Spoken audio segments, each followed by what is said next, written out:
लगेगी आग तो आएंगे घर कई जद में, लगेगी आग तो आएंगे घर कई जद में, यहाँ पे सिर्फ हमारा मकान थोड़ी है। सलाम, नमस्ते, सत श्री अकाल। मैं हूँ आपके साथ हर्षिता मिश्रा और आप देख रहे हैं टाइम्स मेल। इस वक्त बीजेपी का अपना दफ्तर ही आग में जलकर खाक हो चुका है। बीजेपी का अपना सूबा ही जल रहा है। प्रधानमंत्री मणिपुर की तरफ झांकने की हिम्मत नहीं जुटा पा रहे। शायद उनको चुनावी प्रचार से ही फुर्सत नहीं मिल रही है, लेकिन पूरे देश में ऐसी घटनाएं सामने आ रही हैं जो इस बात की तरफ इशारा कर रही हैं चुनाव नजदीक है। इसलिए हर सवाल और हर बवाल के पीछे धर्म और जाति का एंगल होना चाहिए। दिल्ली से लेकर यूपी और यूपी से लेकर बिहार तक हर घटना के पीछे जाति धर्म का एंगल नजर आ रहा है। खासकर उत्तर प्रदेश के मेरठ में एक मुस्लिम छात्र बहन के साथ स्कूल में फीस जमा करने गया और उसके सिर पर टोपी लगी थी, जिसके बाद उस पर हमला होता है। केस भी दर्ज होता है, पर पुलिस उन लड़कों को ही बचाती नजर आ रही है जिन लड़कों ने मजहब की बुनियाद पर मुस्लिम लड़के पर हमला किया। यूपी के संभल की घटना का जिक्र करना बहुत जरूरी है। संभल जिले के प्राइवेट स्कूल की टीचर को मजहब के आधार पर एक हिंदू छात्र को क्लासमेट से पिटवाने के इल्जाम में गिरफ्तार कर लिया गया। उसे नौकरी से भी निकाल दिया गया। पर उसी उत्तर प्रदेश के मुजफ्फरनगर में तृप्ता त्यागी आजाद है। तृप्ता को पुलिस ने गिरफ्तार नहीं किया, जबकि सुप्रीम कोर्ट भी मुजफ्फरनगर की घटना पर यूपी सरकार को फटकार लगा चुका है। इस घटना पर भी हम विस्तार से बात करेंगे, पर दिल्ली की घटना को कैसे नजरअंदाज कर दिया जाए। राजधानी दिल्ली में मंदिर का प्रसाद खाने की वजह से एक मुस्लिम लड़के को खंबे में बांधकर मौत के घाट उतार दिया गया। सबसे शर्मनाक बात यह है कि मुस्लिम शख्स दिमागी तौर पर बीमार होने के साथ साथ विकलांग भी था, जिसे मोदी जी की भाषा में दिव्यांग कहा जाता है। उस दिव्यांग को तब तक पीटा गया जब तक उसकी मौत नहीं हो गई। वहीं दूसरी तरफ संसद में ठाकुर का कुआं नाम की कविता का जिक्र करने के बाद बिहार में आरजेडी के सांसद मनोज झा की जीभ काटने के लिए लालू की पार्टी के ही नेता बेकरार नजर आ रहे हैं। मतलब ब्राह्मण सांसद है तो उनको कमजोर समझकर उनकी जीभ नोच ली जाएगी।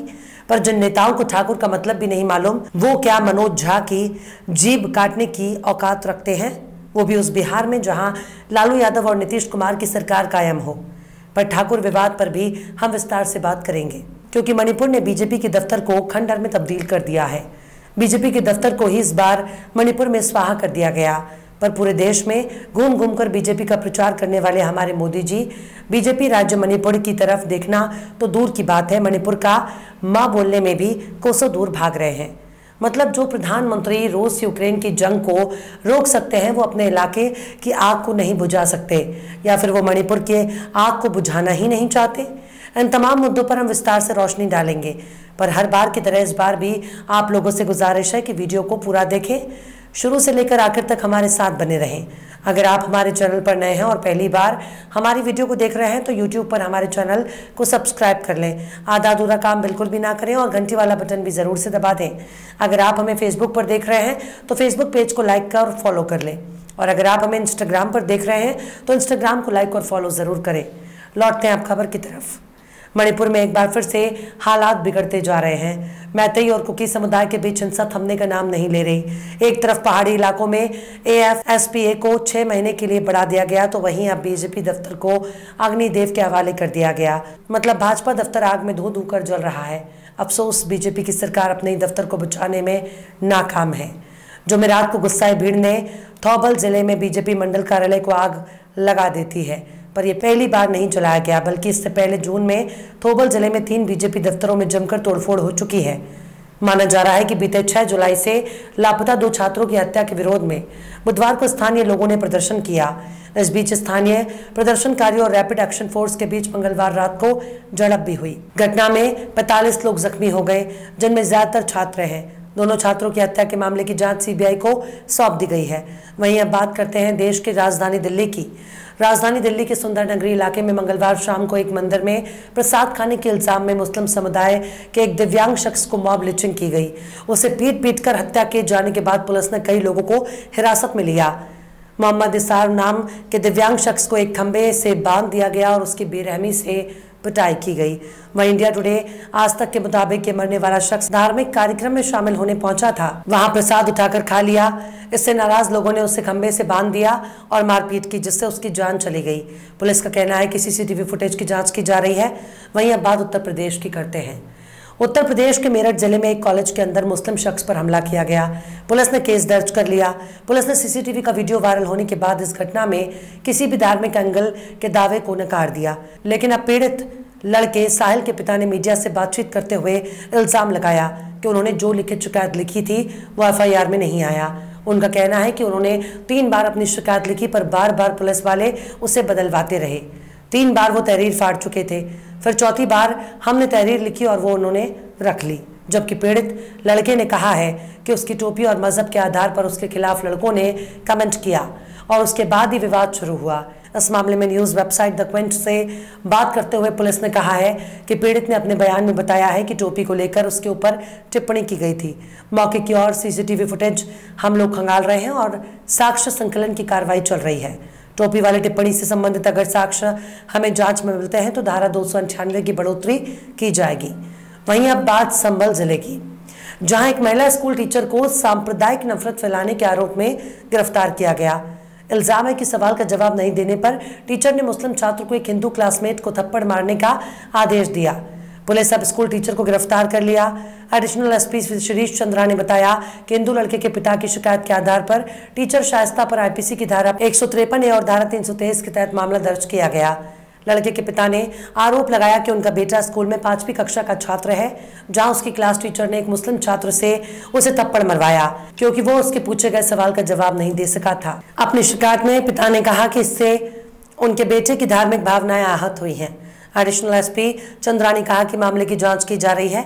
वहीं स्कूल के प्रिंसिपल शमीना मोल ने बताया कि जैसे इस बात की जानकारी मिली तुरंत कार्रवाई कर टीचर को स्कूल से सस्पेंड कर दिया गया और उन्हें स्कूल से भी निकाल दिया गया।